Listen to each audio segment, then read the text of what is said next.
Thank you for great presentations.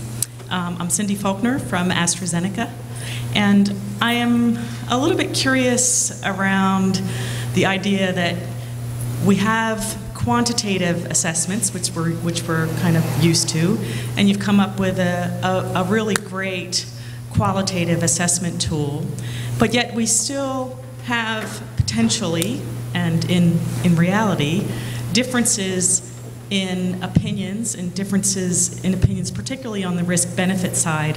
And I can appreciate where you might have specific practices within individual countries that might influence how a product is used and therefore have some impact on the benefit risk. But my thought is that it shouldn't differ wildly if we have a qualitative weighting of the various factors that go into the benefit risk assessment.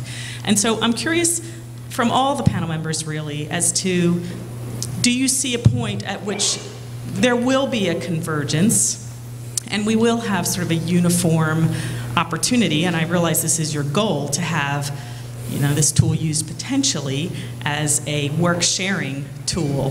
So I'm curious how you see that happening and in what sort of a time frame we might see that harmonization. That's a good question. So who's going to start?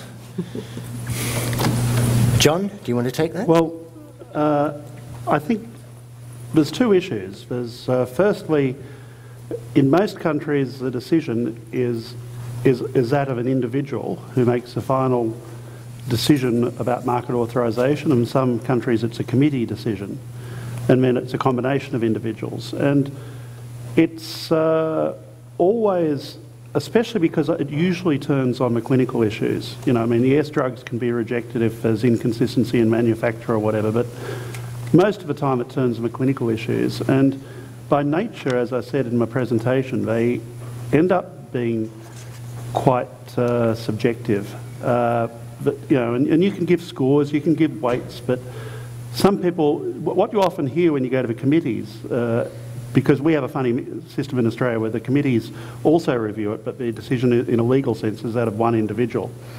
And some committees will go towards a killer thing. They'll say, look, the hepatotoxicity, great drug, but the hepatotoxicity was just too great for market authorisation. Or you'll have an argument about the benefits. I guess the other thing is that while I don't see consistent differences in risk tolerance between regulators, if you go to society outside our narrow little world of medicines regulation, there's quite entrenched differences in risk tolerance in society worldwide. In my country, if I was riding a bicycle past a policeman and I didn't have a helmet on, I'd be pulled over and fined on the spot. Whereas, of course, many countries you don't have to wear a helmet to ride a bicycle. But that's a risk assessment thing. We've decided it's too dangerous in Australia to ride bicycles without helmets. So you have these entrenched differences in risk.